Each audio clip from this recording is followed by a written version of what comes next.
নমস্কার, গল্প সমগ্র চ্যানেলে আজকে আপনাদের কাছে নিবেদন অসীম চৌধুরীর লেখা বাংলো লা বিচু। শুরু হচ্ছে আজকের গল্প অসীম চৌধুরীর বাংলো লা বিচু।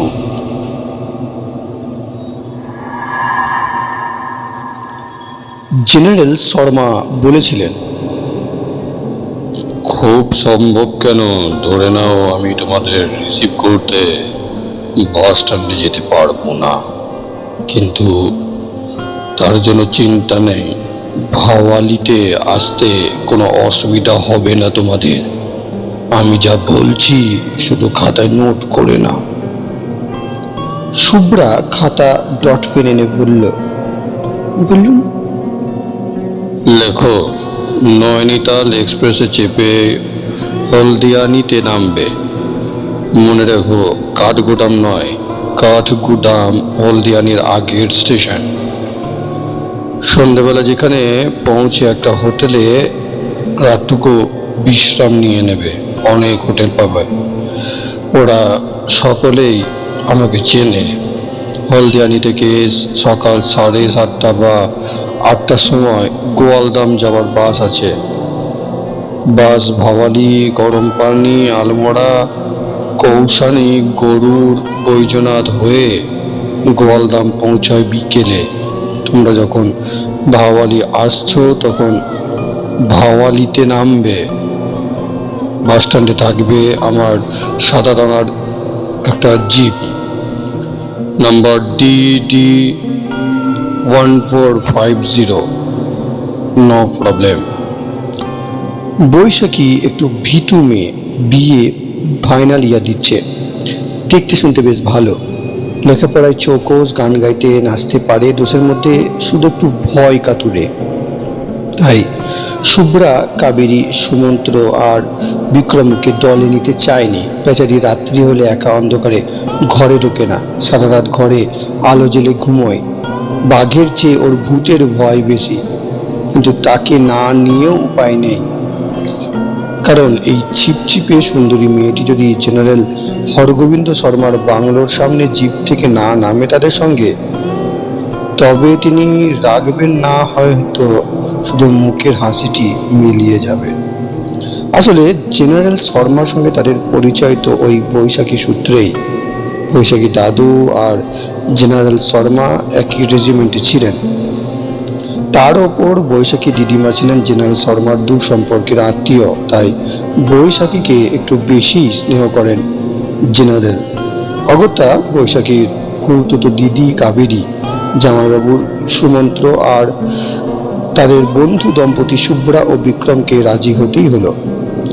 আর্মি থেকে অবসর নেওয়ার পর জেনারেল শর্মা থাকেন ভাওয়ালিতে, তবে ঠিক শহরে নয়, গ্রাম শহর থেকে একটু দূরেই তার বাংলো।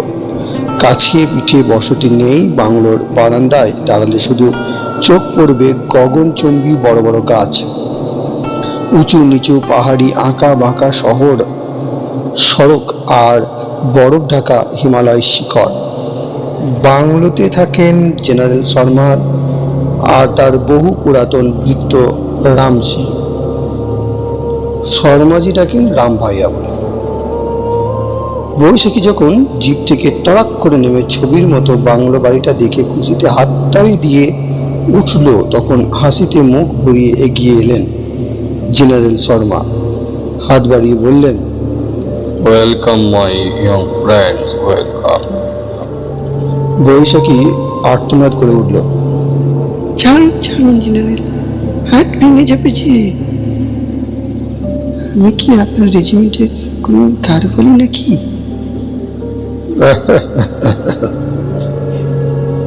হেসে জেনারেল ডাক দিলেন, রাম ভাইয়া, ওদের সামান নামাও, তারপর সবাইকে নিয়ে চলো বাংলোর ভিতরে। কাবেরী হাতের ব্যাগটা ডাইনিং টেবিলে নামিয়ে বলল,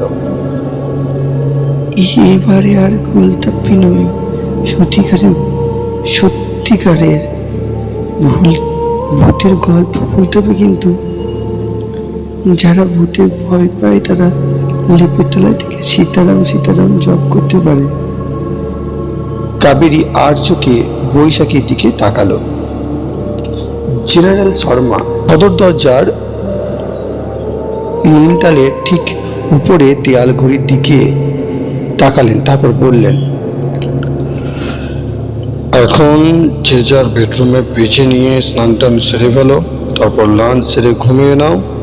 দেন রাত্রে ডিনার খেতে খেতে বা খাবার পর গল্প বলা হবে। জেনারেল শর্মার বাংলোর ডাইনিং রুমটা গোল, তাকে ঘিরে ঘর, চারপাশটা bedroom, kitchen, pantry, dressing room, reading room. Dining room থেকেই ইবোনাইটের ব্যানিস্টারওয়ালা সিঁড়ি উঠে গেছে দোতলা ছাদে। ছাদেও একটা বড় গোছের বেডরুম, কোনো ঘরই ফাঁকা নয় সেখানে, সেটি প্রয়োজন দিয়ে সাজানো, সবই ঝকঝকে। কাবেরী, সুমন্ত্র, শুভ্রা, বিক্রম বাগানের দিকে দুটো বেডরুম বেছে নিল। মুখ ভার করলো বৈশাখী। না রে, সবাই বেশ ভালো ভালো ঘর বেছে নিলে, আর আমারটা রান্নাঘরের পাশে। ক্ষুণ্ণ মনে বৈশাখী চলে এলো নিজের ঘরে। ঢুকতে গিয়েই চোখে পড়লো ঠিক দরজার ওপরে টাঙানো একটা ফটোর দিকে। ফটোটা সুন্দরী এক ইংরেজ কিশোরীর, এক মাথা কোকড়া চুল দুলিয়ে যেন হাসছে। বহু বছর আগেকার ফটো, সন্দেহ নেই, কিন্তু অসম্ভব রকম জীবন্ত। বৈশাখী ফটো ফ্রেমের এক কোণে টাইপ করা লেখা পড়ল, ক্যাথরিন ক্লিন্টন, বর্ন 1850, ডায়েড 1866। মেয়েটির মৃত্যু তাহলে মাত্র 16 বছর বয়সে। বৈশাখী যেন চোখ ফেরাতে পারে না। তন্ময় হয়ে সেই ভুবন ভোলানো হাসির দিকে তাকিয়ে থাকতে থাকতে মনে হলো মেয়েটির মুখটা একটু যেন নড়ে উঠল। হয়তো দেখার ভুল। অন্যমনস্ক বৈশাখী চমক ভাঙল কারো পায়ের শব্দে।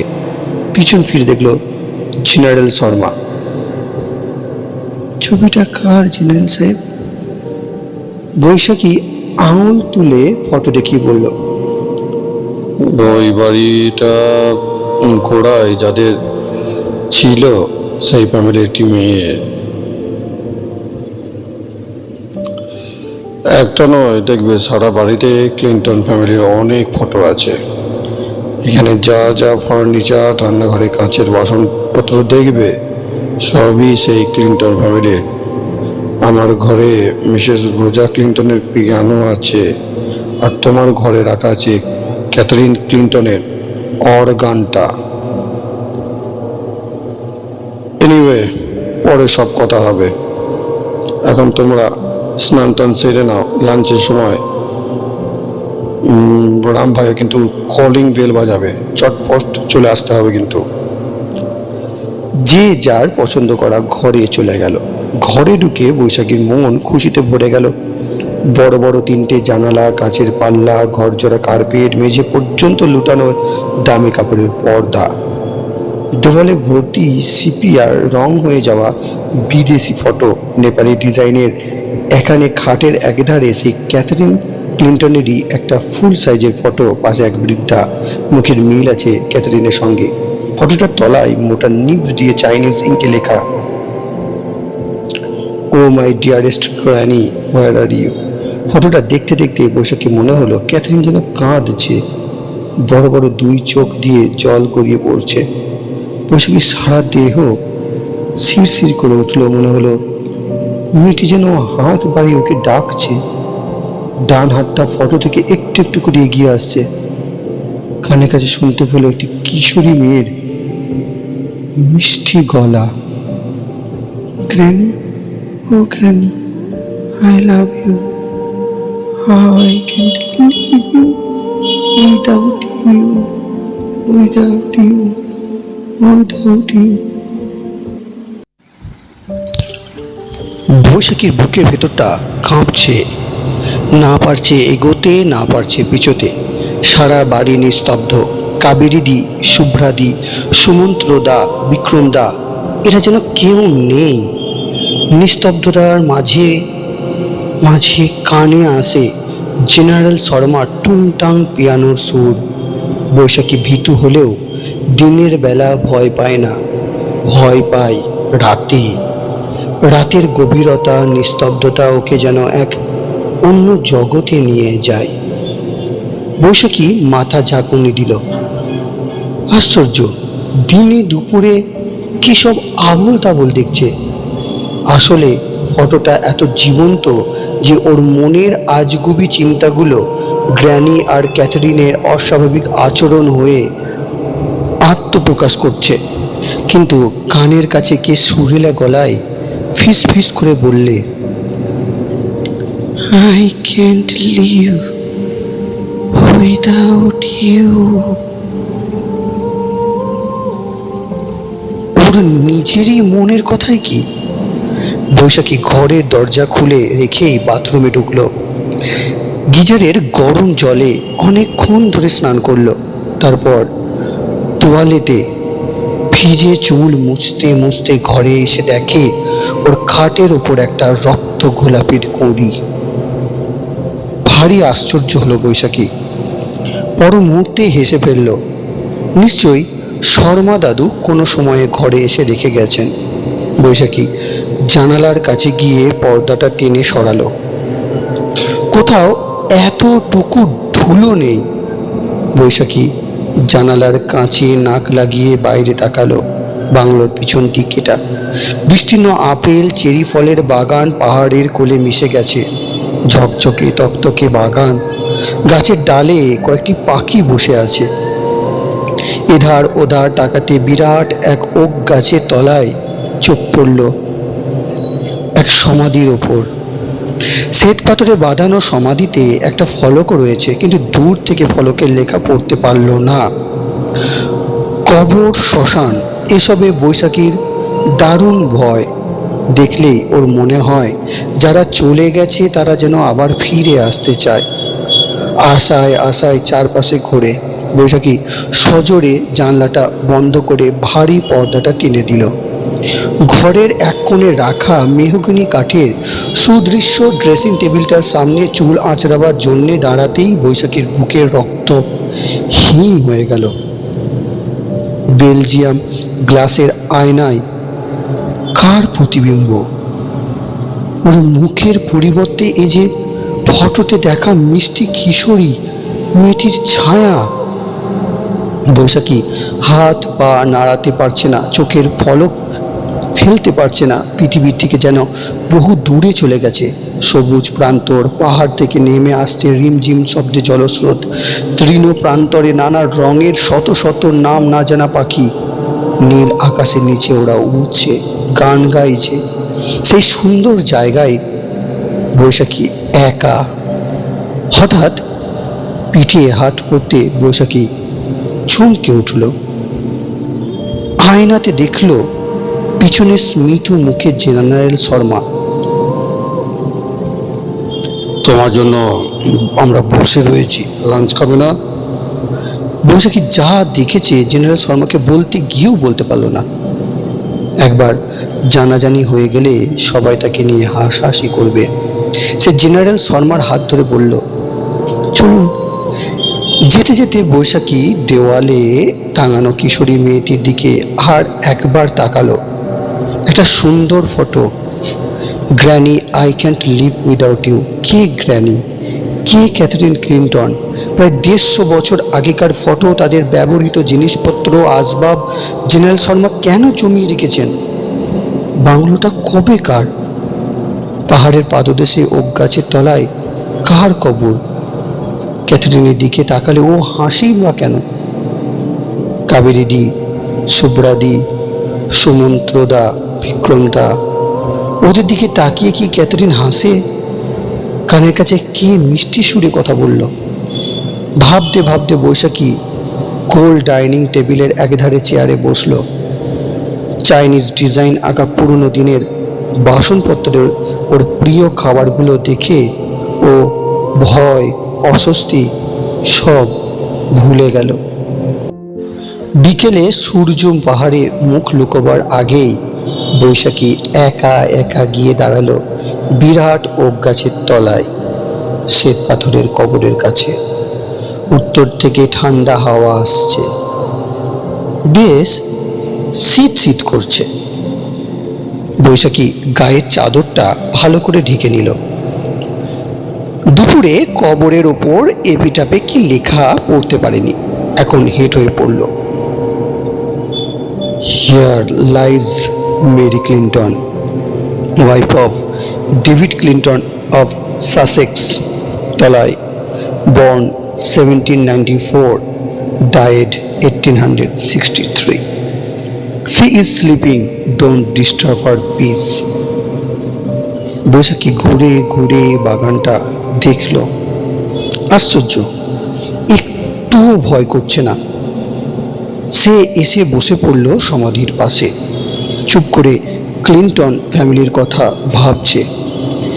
এমন সময় কানে এলো কাবেরীর গলা। এই বৈশাখী, কোথায় গেলি তুই? আমরা সবাই রেডি। ঘড়িতে দেখলো প্রায় 5টা বাজে। বৈশাখী উঠতে যাচ্ছে এমন সময় কানের কাছে কে যেন বলল, কোথায় যাচ্ছ? একটু বসো। কথাগুলো ইংরেজিতে, তবে আগের শোনা মিষ্টি সুরেলা গলা নয়, ভাঙা ভাঙা বৃদ্ধার। বৈশাখী বসে পড়ে প্রায় চিৎকার করে উঠল, কে কে কে তুমি? চতুর্দিক জনমানবহীন, শুধু গাছপালা, ফল ফুলের গাছ। পাহাড়ে সূর্য লুকিয়েছে, বরফ ঢাকা সাদা পাহাড়, আর সাদা নয়, রামধনুর 7 রং। বৈশাখী আবার উঠতে যেতেই আটকা পড়ল। শাড়ির আঁচলটা অদৃশ্য এক হাত ধরে রেখেছে।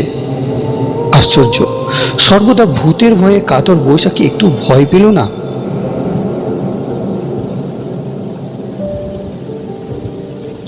তোমাকে আমার বড় ভালো লেগেছে আমার ক্যাথরিন। ওই যে বড় বড় দেবদারু গাছ দেখছো, গেলেই দেখবে একটা খাট, সেইখানেই শুয়ে রয়েছে। কত বছর হয়ে গেল, তবু ওকে কেউ খুঁজে পেল না, আদর করে কোলে তুলল না। তোমাকে ওর বড় ভালো লেগেছে, তুমি এখানে থাকবে। স্বপ্নের জগৎ থেকে বৈশাখী বেঁচে থাকার জগতে ফিরে এলো। বুকের ভেতরটা ধরাস ধরাস করতে লাগলো। চতুর্দিকে সন্ধ্যার আধার নেমে এসেছে। বাংলোর দিকে তাকালো। সব ঘরে, বাইরের বারান্দায় তীব্র আলো জ্বলছে। বৈশাখী দৌড়াতে দৌড়াতে পিছনের সিঁড়ি দিয়ে টানা বারান্দায় উঠে সদর দরজার সামনে দাঁড়ালো। বুকের ভেতরটা কাঁপনি তখনও কমেনি। কাবেরী ওকে দেখে একটু রাগ রাগ স্বরে বলল, এই একা একা কোথায় গিয়েছিলি?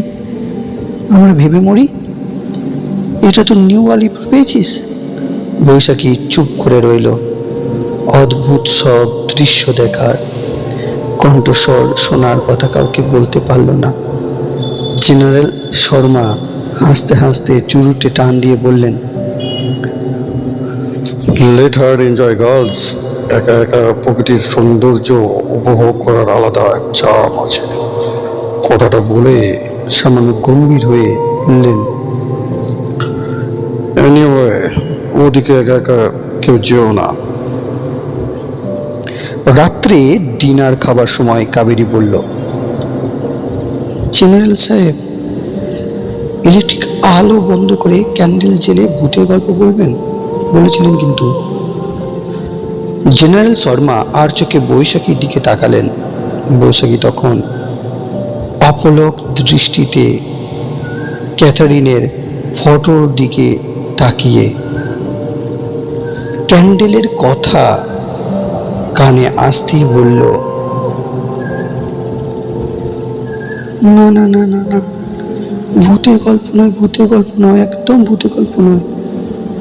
বিশ্বযুদ্ধের গল্প বলুন তো আপনি, বিশ্বযুদ্ধের গল্প। শুভ্রা বলল, তুই কানে তুলো খুঁজে থাক কিংবা লেপ মুড়ি দিয়ে ঘুমো। কাবেরী কুলোয় খোঁচা দিয়ে বলল, জেনারেল শর্মা কফি পট থেকে সবাইকে কফি পরিবেশন করতে করতে বললেন, অলরাইট, তোমাদের আজ আমি এই বাংলো যার নাম লা বিজিও এর অতীত মালিক ক্লিন্টন পরিবারের গল্প বলবো। যা বলছি সবই কিন্তু সত্যি। কিছু ব্যাপার স্যাপারের সঙ্গে আমি নিজেও জড়িত এবং পরিচিত।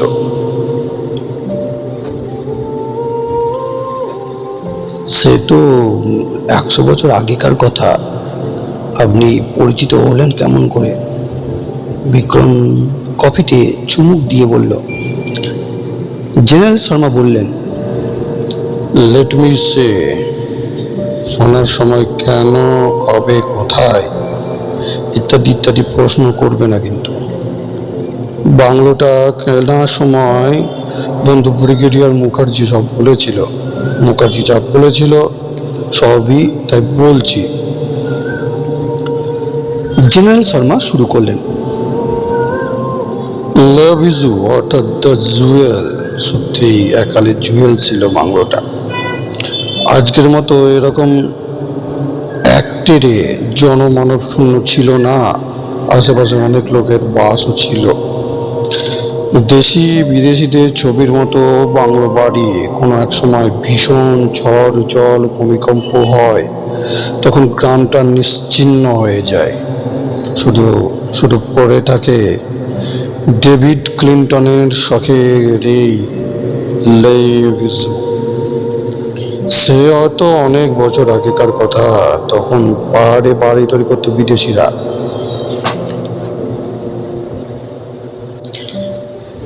কিছু কিছু দেশীয় রাজ্যের রাজা ও জমিদারেরা। না, let us go back to 1950। যুদ্ধ শেষের পর আমি নানা জায়গায় ঘুরতে ঘুরতে আলমোড়া থেকে কাঠগোদাম ফেরার সময় ভাওয়ালিতে এসে এই বাংলাটা দেখে বড় ভালো লেগে গেল। বন্ধু ব্রিগেডিয়ার মুখার্জিকে বললাম, এই বাংলোটা আমি কিনবো, মালিক যদি বিক্রি করে।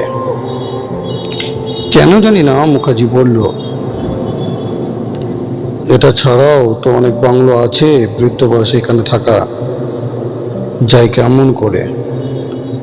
লোকে বলে প্রাকৃতিক বিপর্যয়ের পর বাড়িটার চারপাশে জঙ্গল হয়ে পড়েছিল, কেউ যেতে সাহস পর্যন্ত পেত না। এক স্কটিশ সাহেব বাংলোটা কিনেছিল। সাহেব জঙ্গল টঙ্গল সাফ করিয়ে বাংলোর ভেতরে এসে দেখলেন সবকিছু ইনট্যাক্ট। এখানে বর্তমান যা কিছু দেখছো সবই ক্লিন্টন পরিবারের। সাহেব যেমন ছিল তেমনই রেখেছিলেন।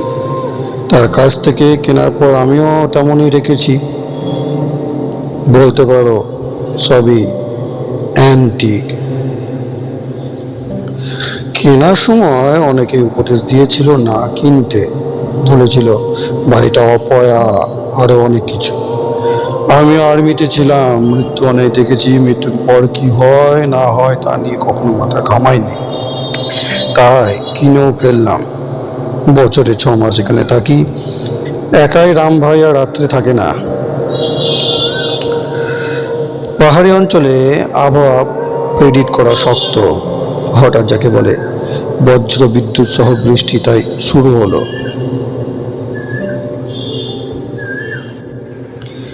ঘরের সব বাতি নিভে গেল। প্রবল হাওয়াতে কাঁচের জানলাগুলো যেন খুলে ভেঙে ছিটকে পড়বে। যেমনই প্রবল বৃষ্টি তেমনি বিদ্যুৎ আর গর্জন মেঘে। জেনারেল বললেন, মনে হয় বিজলি আসার চান্স নেই, তোমাদের মনস্কামনায় পূর্ণ হবে। উঠে পড়লেন তিনি টেবিল থেকে। 4-5টা মোমবাতি জ্বালিয়ে এনে রাখলেন টেবিলের ওপর। বৈশাখী ভীতু ভীতু চোখে তাকালো দরজার ওপরে ক্যাথারিনের ফটোর দিকে। মনে হলো মেয়েটার মুখে যেন হাসি নেই, বড় বড় দুটো চোখ জলে পরিপূর্ণ। হঠাৎ কোথা থেকে দমকা হাওয়ায় টেবিলের ওপরে রাখা মোটা মোটা মোমবাতিগুলো একসঙ্গে নিভে গেল। প্রায় সঙ্গে সঙ্গে বাজ পড়ার শব্দ, ভাইব্রেশনে ঘরের সব কিছু ঝনঝন করে উঠল। জেনারেল শর্মা বললেন, এখানে এরকমই হয়, মোমবাতি জ্বেলে দিই। অন্ধকার যে এত তীব্র হয় বৈশাখী এর আগে দেখেনি কোনোদিন। কাবেরী বলল, না না জেনারেল সাহেব, খাওয়া তো আমাদের শেষ, অন্ধকারই ভালো। বেশ তাই, তবে সুইট বন্ধুটি যে ভয় পাচ্ছে মনে হচ্ছে। শেষ হলো আজকের চতুর্থ পর্ব এখানেই। ধন্যবাদ। পরবর্তী পর্বের জন্য অতি অবশ্যই গল্পটির সঙ্গে জুড়ে থাকুন।